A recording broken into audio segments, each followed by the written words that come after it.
Hi, I'm Rachel Mikva, a professor at Chicago Theological Seminary. Welcome to the program Religious Freedom Requires Choice, where I'll share some perspectives, religious perspectives, on reproductive justice.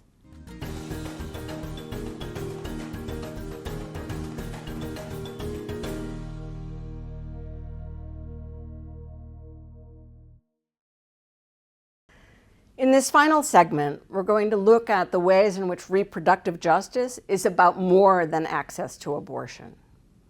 You can tell that I'm among the 83% of American Jews who are pro-choice. And I believe that religious freedom requires choice. But choice is a funny word.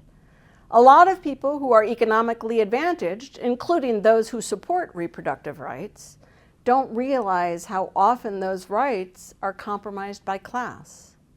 If you can't afford to feed another child, you don't really have choice.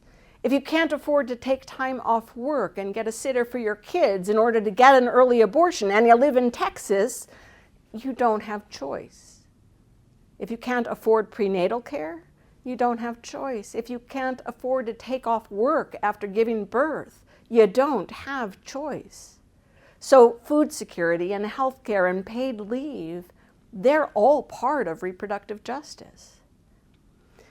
If the only neighborhood you could afford to live in has substandard schools and unsafe streets, you won't be able to raise a child who can thrive in the world. If it has lead pipes and unsafe drinking water, you don't have choice. So quality education and safe streets and environmental concerns, they're part of reproductive justice too. If your partner's prone to violence, you don't have choice. If your same gender-loving family isn't allowed to adopt even kids who've been kicked out of their homes for coming out as gay or lesbian or trans, you don't have choice.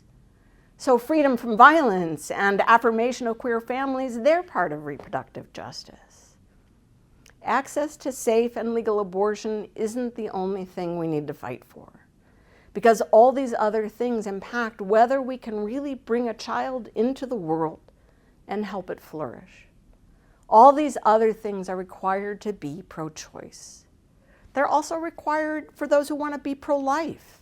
The best way to decrease the number of abortions safely is to help pregnant people and children and families thrive.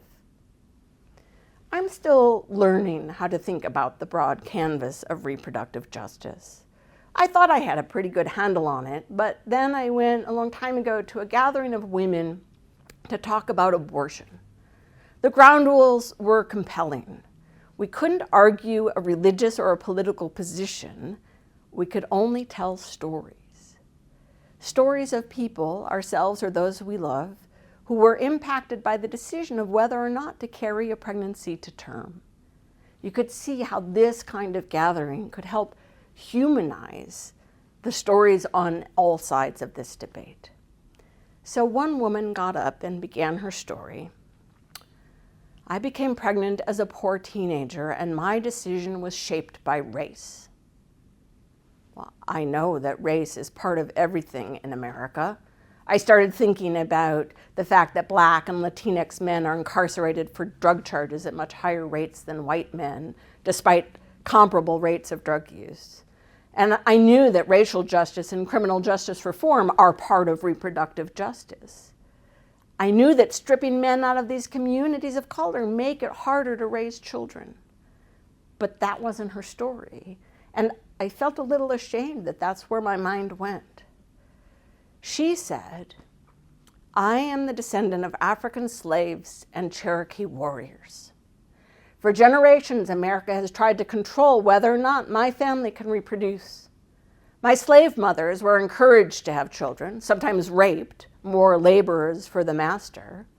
I've heard stories of ancestors who tried to end their pregnancy to avoid condemning their child to a lifetime of brutal slavery. After the Civil War, the equation changed. Then my Black family became a brood of expendable bodies. One great aunt was sterilized without her consent, considered too feeble-minded to raise children.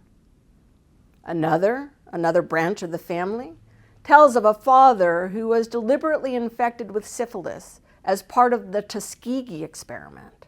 The local doctors were persuaded not to treat them, even though penicillin was available, and he went blind.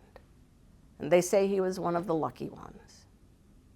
On my Cherokee side, there's been a persistent attempt to terminate our existence. Disease, forced migration, Indian schools. It's a miracle I'm here at all. Then I got pregnant. The well-meaning social worker at the high school told me I should consider an abortion because a baby would take me out of school, and I had pretty good grades. When I went to apply for benefits, a less well-meaning social worker told me that I had no business having a baby since I had no way to support it. It's true that the father wasn't going to be much help, but I was tired of people telling my family when they could and couldn't have kids. I was mad that people didn't think I could be a good mom because I was poor and young and black. I was mad that some babies were seen as more precious than mine was going to be. But I didn't have my baby out of spite. I carried that pregnancy to term because my parents said they would stand by me no matter what. And I had 1,000 aunties who would babysit so I could finish high school. And despite the mean social worker who just wished I would go away, I got support from the state. And that baby just finished high school himself. She finished her story and she sat down. I was in tears. As a Jew, I know the feeling that some people believe your life is worth less or even worthless. But as a white woman in America, I hadn't really internalized how reproductive freedom is also the freedom to have kids if you want them. Since that gathering long ago, I've learned, largely from other women of color, about the reproductive justice framework: the right not to have a child, the right to have a child, and the right to parent children in safe and healthy environments. This is not only about access to abortion. Everything is part of reproductive justice. The Bible doesn't really talk about abortion, not because it was unknown, but because it was not a central religious question. How we care for those who live and breathe among us is.